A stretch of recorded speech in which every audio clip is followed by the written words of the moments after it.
Nag-iwan yung may-ari ng pagtitirikan ng bahay nila na naisin ng sulat o kasulatan para... Maganda po dito, Nay. Sabi ko na may iba pang daan dito eh. Yan po ay malapit lang po sa tubig. Ah, Bababa lang po ng kaunti, tubig na. bababa lang sila na naisin dito ng kunti, tubig na yan. Po yan, meron po diyang inumin, may labakan. Matapos nga naming manggaling dito sa bagong pagtitirikan ng tahanan ni Tatay Doro at ni Nanay Isin ay agad-agad ay dumiretso naman kami sa pabahay ni Commander.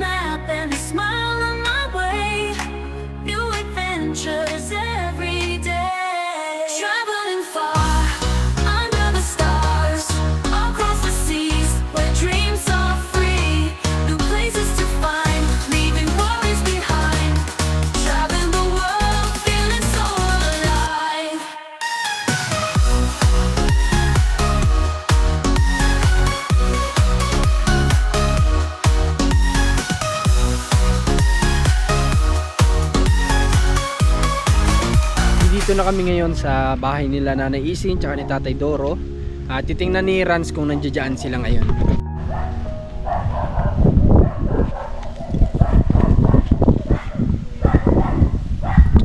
Ayan, nagpalit lang kami ng motorsiklo. Ayan. At diretso na rin kaagad kami dito. Kasi gumanda yung panahon, hindi umulan kaya sinamantala na po namin. Okay. At sakto naman, ang pag-akit natin dito ay nandito yung mag-asawa. Akala namin kanina wala kasi nakasarado yung bahay nila. Tara, samahan nyo kami at kausapin natin itong mag-asawa. Nay, kamusta ho?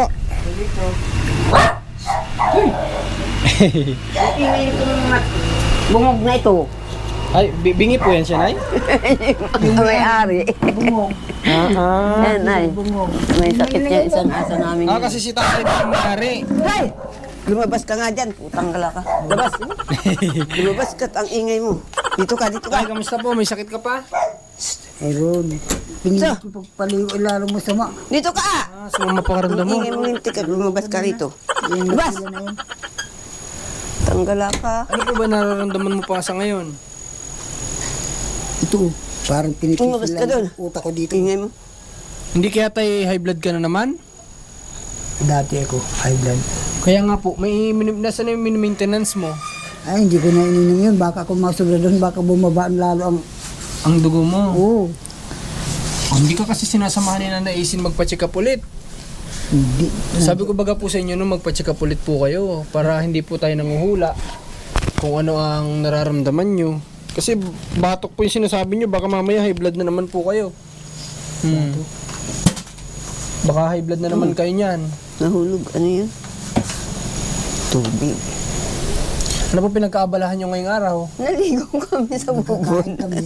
Nagkakain pa kami. Kumakain kayo ngayon? Oo, kaya sarado. Baka po naabala kayo, magkain muna kayo. Hindi, sige na. Tapos na? Patapos na maghuhugas na ako. Okay.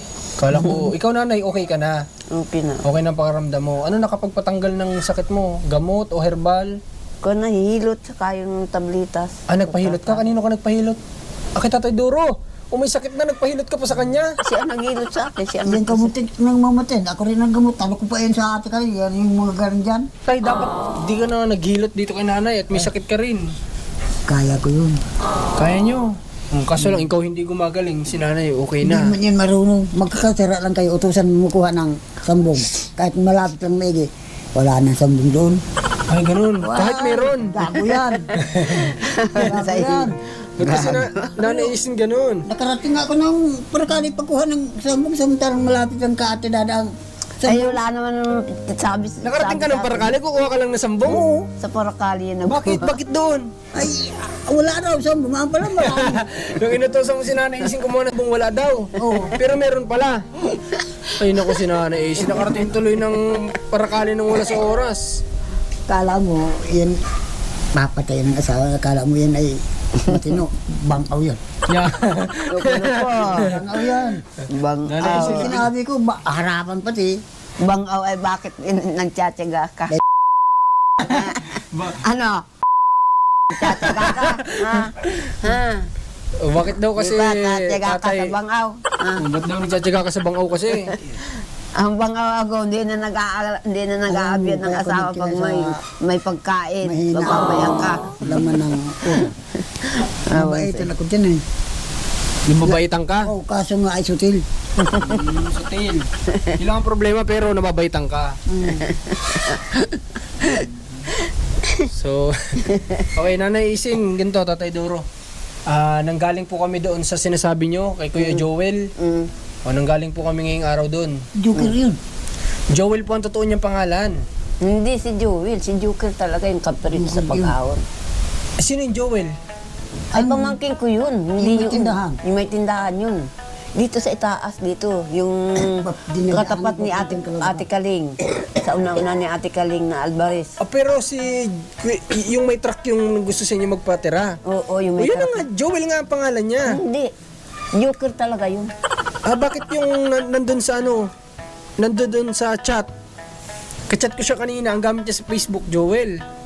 Yan, mali. Tapos tinanong ko si ate kung yung asawa niya, ano niyo po si Kuya Joel, asawa daw niya. Hindi si Joel yun. Ang Joel lang alam ko, yung inabilan ko niyang plywood na yan. Hindi Saka po, malayo po yun. Baka kilala niyo lang siya sa pangalan Joker, pero ang totoong pangalan niya, ang tawag lang sa kanya, Joker. Joel pala ang pangalan. Totoo niya pangalan, Joel.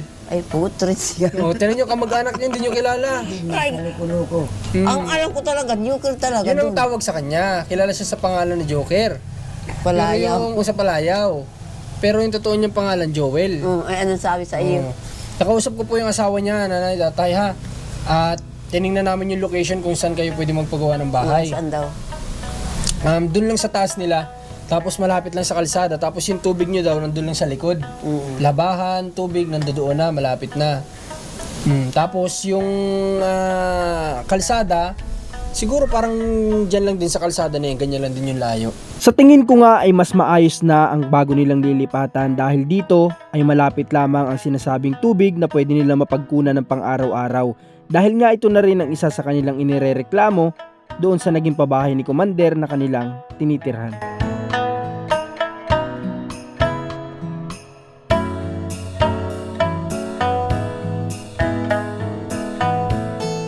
Kalsada na yun. Ang sabi nga lang ay maghaharap kami sa kumbaga lalapit kami sa barangay para sa kasulatan sa Martes kasi nasa labo na si Kuya Joel, hindi na namin inabot. Yung asawa ang nakausap namin. Nung isang araw ka pa naantay mo. Kaya nga po nakachat ko nga po siya, nakausap ko. So, may lakad siya sa labo ngayon. Tapos babalik siya mga 2 days. After 2 days, babalik po siya diyan pagkatapos ng 2 araw. At doon kami mag-uusap. Ha? Pero, nagpakita siya sa akin ng sulat kanina na pwede ko na daw ipakita sa barangay yun na pumapayag siya na kayo ay magtirik doon para hindi daw kayo palipat-lipat.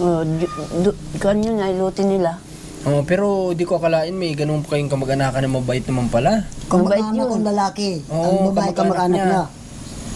Yung sinasabi pala nila kung ito nilang ang lalaki Ganda na kamag-anak apelido niya, ng ang kamag-anak. babae naman kay Nanay Isin. Kay anak ni Ate Miding, pinsang ko. Pero mabait sila. Marami din kamag-anak yan. Ako bihira. Pero mabait sila Nanay, Tatay na gusto nilang patirin kayo. Para hindi daw po kayo palipat-lipat na. Yun Kaya lang ang mabuti sa amin at saka si Ate Kaling.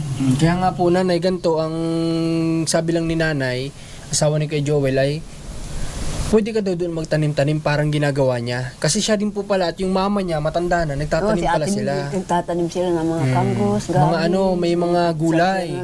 Patay na yun.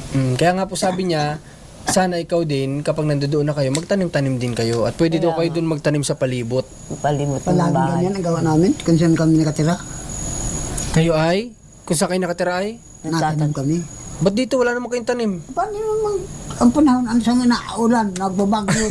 Ay, tinan mo yan, yung ginamasan ko ay, Tsaka dyan, Nung naglipat naman kayo dito, mainit pa. Wala naman kayong tanim. Ay, may tanim yung si Konay.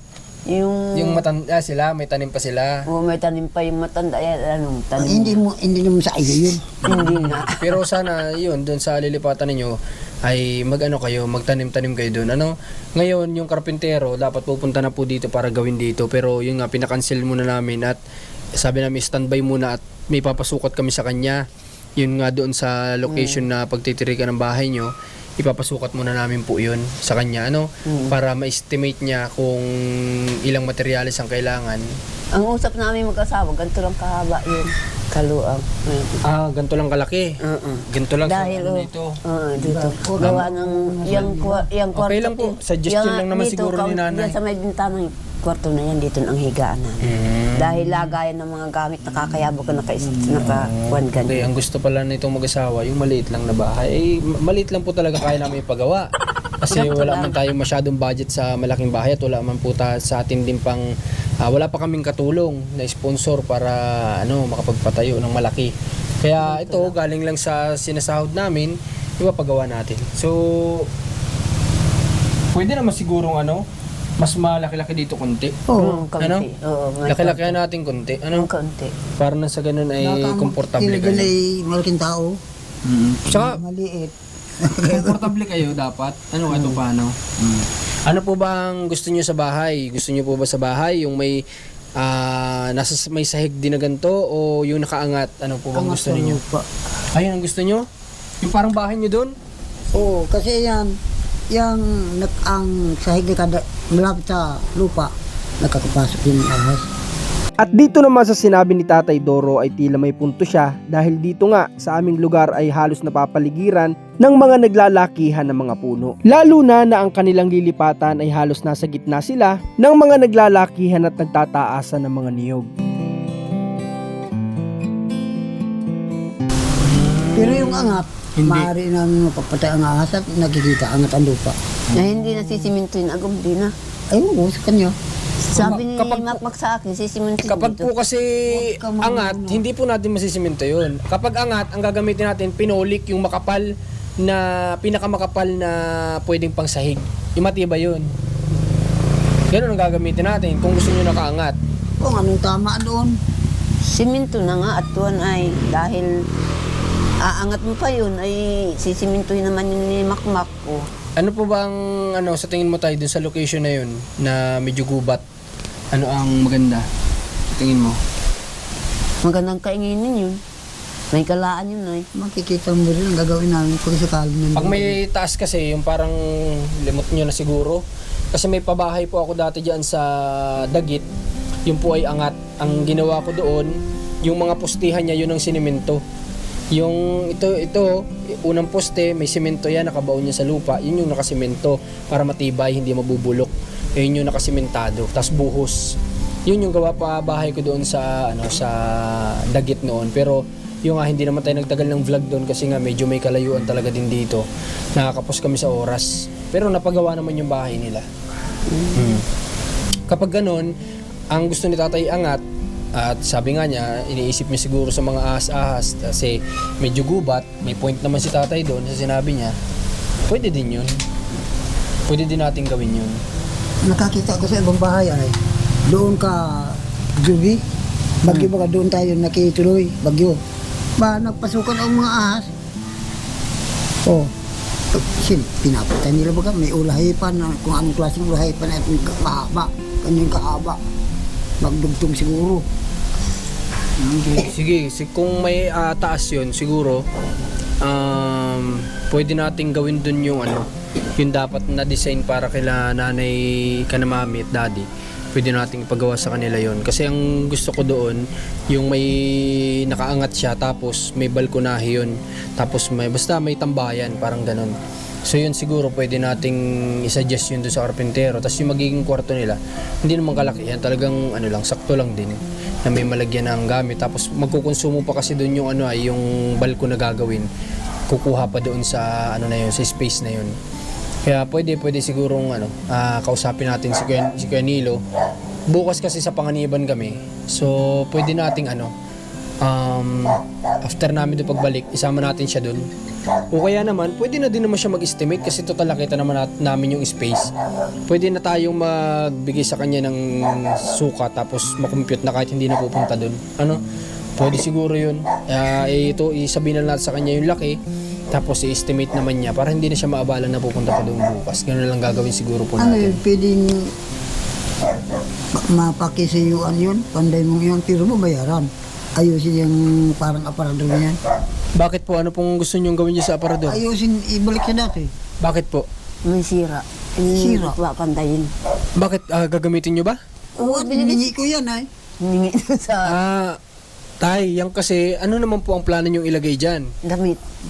Dami. Ay, hindi naman po damitan yan, lagay ng TV yan. Ay, TV dun sa itaas. Dito Yung sa ibaba. hinihingi namin na ako, manika, dyan namin ilalagay yan. Kung wala May manikang binigay sa amin. Ayaw na naman. Ang mas maganda po siguro tayo, masyado kasing malaki yan. Malaki space kakainin yan sa bahay ninyo. Kung dadalhin nyo, ang plano nyo, dadalhin doon sa ipapagawa. Huwag na po siguro tayo, pero titingnan natin ha. Kung hindi pa yan gapok, pwede natin ipagawa. Pero kung yan ay puro bukbok na sa loob, hindi na rin yan pwede. Ano? Ang pwede nyo maging damitan doon, Durabox. Durabox. Oo. Ano? Yung ganito, hindi na po yung pwede. Kung sa tingin ko kasi parang gabok na to eh. Nung binuhat namin ni Ransom, puro bukbok sa loob yan eh.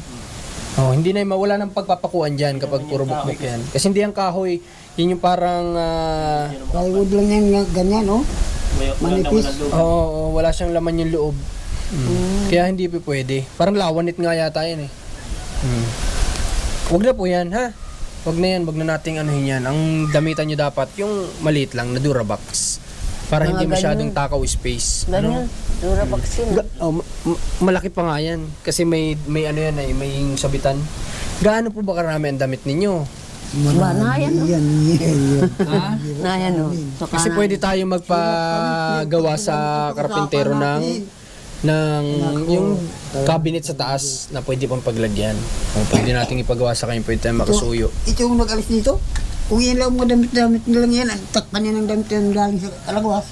May damit pa kami doon. Mayroon kami sa Laguna. Hindi ko lang kinukuha at ang pagtawid. Yeah. May planggana, may timba. Ako doon yung dati kong timba. Maski kami kabagan ganyan Ay, hindi ko nakukuha at gawa ng lakas din yung dagat. Ganito. Bakit po ang dami nyo naman palang damit? Pero bakit dati na inaayaan yung sarili nyo na ang dumi-dumi ng mga damit ninyo? Ay, paano doon kami nakatira? Ang lusak baga doon. Paano sa lilipatan nyo? Ganon din, malusak din doon. Ay, hindi naman luba doon. At kuwan ay hindi yung, ano yung tawag nun, natalbo ang lusak, malayo-layo. Okay, pero kapag Hindi umulan, lupa kita nyo itong paako na di ba puro putik? Dahil yan doon. Kaya sa akin lang naman, ano po nay, kumbaga marami naman pala kayong damit. Huwag nyo din pong sanayin sarili nyo na ang dumi ng damit ninyo, ano? Pati ako napapasama sa kanya ugali ay. Na hindi nagpapalit ng damit. Oo. Ay, awan sa iyo, ikaw ang hindi nagpapalit. Tamad ka magpalit. Ako, natagagalit ka nga sa akin at naglaba ako nung isang araw. Ay, sabi sa akin, laba ka ng laba. Ay, sabi ko, paano? Bibihis ako. Pag may dumi na akong kaunting damit, bibihis ako. Ay, sabi ko, ikaw nga anak, tingnan mo damit. Bakit makakapuno ng labahan? Ako nga ang makinamit sa amin. At pag napata-pata ng kaunting ganyan, madumi ng ganyan. Yan, ganyan. Tuhubarin ko na yan, nagagalit sa akin at tuwit na adabis ka. Kaya ano, nay, Sabi ko, ano ka na? Napalipat na kayo doon. Madami naman po pala kayong damit, sabi nyo. Pag marumi na ang damit, palit na po kayo para din sa kalusugan po ninyo. Hindi naman para Kaya sa... sabi ko dito sa isa, Sama lang, labahan ang mga damit. Problema naman ang sabon. Sabi, yung stock buo, yan, stock yan. yung mga buo, mga pira yung pulbos at yung pulbos, pambabad yun. Stock Yung yan. bagang bati, yung baritiya. Nahutalugod ako. pag nandun na kayo, nay, pwede din kayo siguro magsabi sa kamag-anak nyo na parang ginagawa nyo dito na gumagawa kayo ng walis. Habang Nung kakapagsabi nagtatanim-tanim ako. kayo, ano? Kakapagsabi ako. Pwede doon po sa iba. sigurong... Katulad sabi kay nyo, Ate Kali, nakakahingi ako doon ng pala. para na sa ganun po, yung kagaya niyan, kung namang problema kayo ng sabon, hindi naman kami palaging nandiyan para sa pagbalik-balik sa inyo, hindi kami lagi nakamonitor sa inyo, may mapagdudukutan man lang po kayo kahit pambiling sabon. Ano? Hindi ko alam kung dapat pa ba silang sabihan sa mga ganitong bagay. Marahil nga siguro ay magkakaiba ang tao ng paniniwala. Dahil ako, ang paniniwala ko ay hanggat kaya natin kumilos, ay kailangan nating kumilos. Dahil sabi na rin nga ng karamihan, hanggat may buhay ay may pag-asa.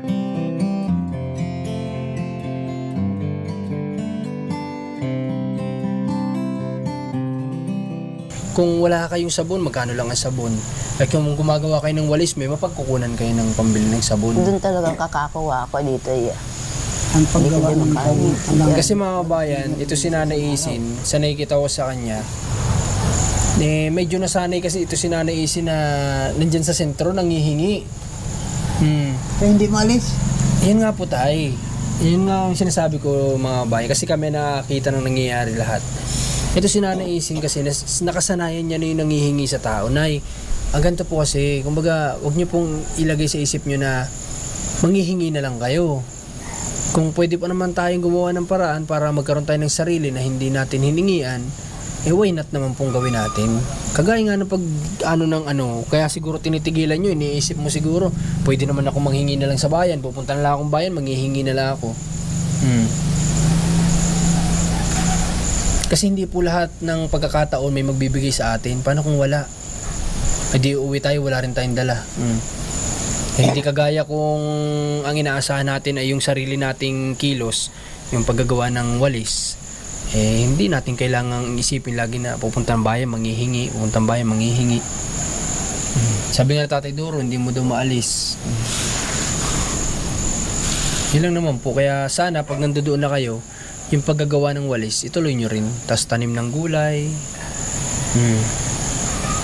At kami, kahit na marami sa akin nagagalit at kayo daw po ay pinipilit ko pang magtanim sa edad ninyo, ito po kasi yung alam kong tama kaya hindi ko sila masyadong pinapakinggan na lang kahit sabihin nilang bakit daw po kayo ay pinipilit pa namin magtanim, magkayas ng walis.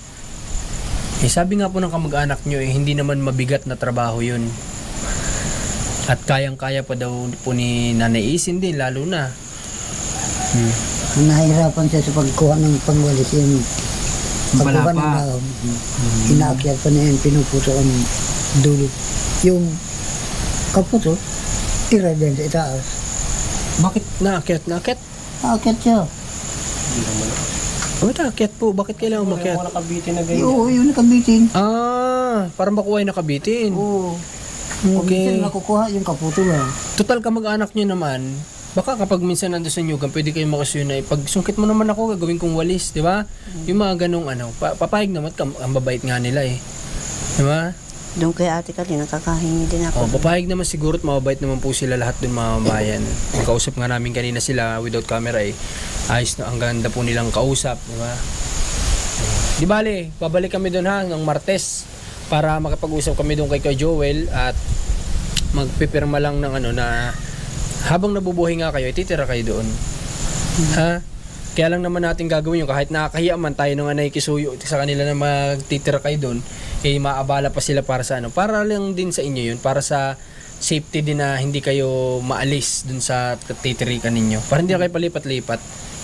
Kasi ayaw na nga namin maulit yung nangyari dati na nagpagawa ka ng sementadong bahay, tapos kinuha naman yung may-ari ng lupa, makalipas lang ang ilang buwan. Kawawa naman yun ang pabahayan. Saan yun?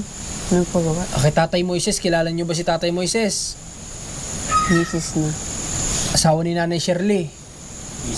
Si Isin. Ay, Isis. Isis? Oo. Sa Muktam? Hindi po, dito rin. Dito? Oo. Dati, basta, patay na yun. Kumbaga, Ay, oo. Yung durong kasama-sama ni Nanabidad magamot. Si Kamisis na naluko sa akin sa manok.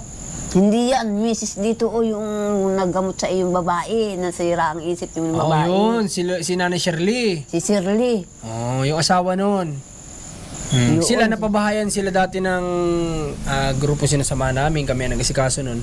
So napabahayan sila ng sementadong bahay. Makalipas lang ang 2 buwan yata, pinalayas na sila ng may-ari ng lupa. Doon naman na-stress ngayon si Tatay Moises at yun naging sanhi ng pagkamatay niya. Kasi na-stress siya. Siguro, ang tinitingnan nila, ganyan kaya pwedeng paalisin. Kaya nga po, yun yung, kasi walang usap sa barangay. Kaya po, naging aral din sa amin yun na before ka magpabahay, ay kapag hindi sarili ang lupa, magkaroon man lang kung papayag talaga yung kasunduan. Yung willing yung gusto magpahiram ng lupa na may pirmahan lang kasunduan. At mabait naman ang kamag-anak nyo. Kami, wala kaming interes sa lupa nila na embargohin yung lupa nila. O, hindi na. Basta may matuluyan lang, na hindi pa lipat-lipat at komportable kayo. Okay. At saka doon, mas maganda doon kasi kamag-anak nila halos yung mga nandoon. Hindi sila masyadong kagaya dito na wala silang masyadong malapitan, ganyan kapag may kailangan na emergency. Diba? Okay, sige po. At ang gagawin na lang natin dito sa bahay na ito ay pag natapos na yun, siguro mabilis lang yung tapusin ni Kuya Nilo. Mabilis naman yung magtrabaho. Siguro matagal na dun ang 5 araw, ganyan. Matagal na yun kapag uminit. Ang gusto niya kasi maganda yung panahon para dire-diretso doon yung trabaho, hindi siya pahinto-hinto. Kaya sana gumanda na tong panahon para mapasimulan na natin yun. At sa abot na makakaya natin ay mapabahay natin itong mag-asawa. Kasi wala po tayong magawa, hindi naman sila dito komportable. Kahit na gusto yung masala natin dito, hindi sila komportable. Hindi natin pwede ipilit yun. May mga bagay kasi hindi natin pwedeng ipilit talaga. Okay. At bisitahin ko lang itong likod nyo, Hanay. Hindi pa yan nawawalsan. Ha? Gawa ng ulan. Okay lang. Nawawalsan yung mukha. At maulan naman talaga. Tingnan natin yung mga tanim-tanim dito. Bisitahin din natin. Oh, laki na ng malunggay. Hindi ko alam kung alin dito yung sinasabi ni Nanay Isi na may 3 prutas sila dito nakita na nakatanim. Nanay Isi, alin prutas po yung sinasabi nyo dito nakatanim? Ayan o, yan. Malaki yan o. Alin po, Nay? Ay, kalapay niya. Ha? Alin dito? Oh. Anong prutas kaya yun? Alin dito? May prutas daw kasi sila dito nakita. Akala ko, iniisip ko baka yung lemon na dating tanim ni Commander dito, sabi ko baka nabuhay. O baka yung kakao ang sinasabi nila. Kasi may kakao din po dito na tanim. Ito mga bayan, baka gawin na lang po natin dito siguro. Kung may mapapatira tayo dito ng iba na pwede magbantay. Pag hindi si Tatay Ben kasi, di ko alam kung may alam siya sa pag-aalaga ng poultry. Baka wala po kasi alam si Tatay Ben sa ganun. Tsaka medyo less kasi si Tatay Ben din kung saan po napunta. So baka mawala lang. Ang plano po namin dito ni Commander ay it's either ipatabas natin tong lupa na ito, ipapatag natin, tapos lalagyan ng poultryhan. O kaya naman kung kaya naman na nakaganto yung lupa, huwag na natin pagalaw muna, tapos lagyan na ng poultry, tapos magpatira tayo dito ng tao na pasasahurin din, kumbaga parang bigay trabaho din, parang ganun. Yung may experience sa pagpo-poultry, ganyan, bibigyan natin ng trabaho para nang sa ganun ay makatulong din tayo. At yung poultry naman, anytime kung may mga, sabi ko nga, kung may okasyon, may mapagkukunan na kaagad, hindi na problema kung saan pakukuha. Alin po, Nanay? Alin po? Alin dyan yung sinasabi nyo? Ayun o, prutas yun. Okay, kakao po yan, Nay. Ito dito, nasa Kakao po yan, yan pala yung sinasabi ni Nanay. 2 na nakita ko. Oo, kasi marami yan, hindi lang siguro nabuhay yung iba. Dahil. May mga lemon dito pa nga eh. Ayun o, Tapos may iba't ibang prutas. Okay, kakao nga po, Nay. kakao yan. Opo, kakao po yan. Yan, tinuturo ko nung nakaraan na puno, nasabi ko kakao yan. Ayan, awan ko pang iba kung naroon pa dito, di ko alam. Okay. Ito mga bayan, sa totoo lang malawak ito. Malawak pa ito dito. Ayun, hanggang dito pa yan. Diyan sa taas na yan. Paakyat dun. Pantayan dun. Tapos dun pa sa dulo dun. Kaya ito kung gagawin po itong poultryhan, napakaraming manok ang pwedeng ilagay dito. Ngayon nga lang kung hanap lang tayo ng tao na kayang magbantay at dito na siya tutulog muna. Tapos si Tatay Ben, kung kaya niya, pwede naman, kakausapin natin si Commander, kung kaya ni Tatay Ben mag-handle ng manok at may experience siya o alam niya mag-handle, why not na siya na lang po dito tapos siya na magbantay ng poultryhan. Kasi sayang po itong lupa o walang ano. At itong bahay naman, anytime, kung yung magbabantay ng poultry, pwede naman pagawan dito ng maliit. Tapos kung may beneficiary, patuloyin din dito. Ano kasi ito naman talaga ay para sa pabahay sa tinutulungan. Ano, hanggat wala lang, pwedeng tumira dito yung kung may makuha tayo mag-alaga ng manok. At kung may titira na dito, kay Commander Mano sa akin, pwede na natin pagawa ng maliit na lang dito yung magbabantay. Oh. At least may trabaho din, sa sahod din, di ba? Tara. Tandahan na, madulas. Ang lalaki pati ng malunggay mo dito na yun. Tao si Nanay Isi. Ayop na malunggay ah. Malunggay, hindi na ako mabubulay. Ay. Ito pala, nagpuputik po na yung ano. Gawa sa tulo ng bubong ano. Hoy! Namang aso ito. Ay! Okay. Ingay na, ingay mo. Baba, ingay! Alright, so siguro wala muna yung vlog natin dito kung nanaisin. At at least nasabi natin sa kanila na okay na, kasi baka nag-iisip pa sila na hindi natin inaasikaso. Malaman nila na inaasikaso natin yung pagtitirikan ng bahay nila. At sa lahat po ng gustong mag-donate para dito sa pabahay na ito, kung gusto nyo pa kaming tulungan para mas maayos po may pagawa natin, kung gusto nyo mas malaki, pwede po kayo mag-message sa Marcos TV channel o sa Commander Marcos o sa Alma Vlog. Pwede po kayo makapag-ugnayan sa amin kung gusto nyo magbigay ng donasyon sa mag-asawa na to. At nang sa ganon, kagaya nga nasabi ko before po tayo matapos sa kanila, mailagay muna natin sila sa maayos. Yun lang naman ang gusto natin, wala nang iba.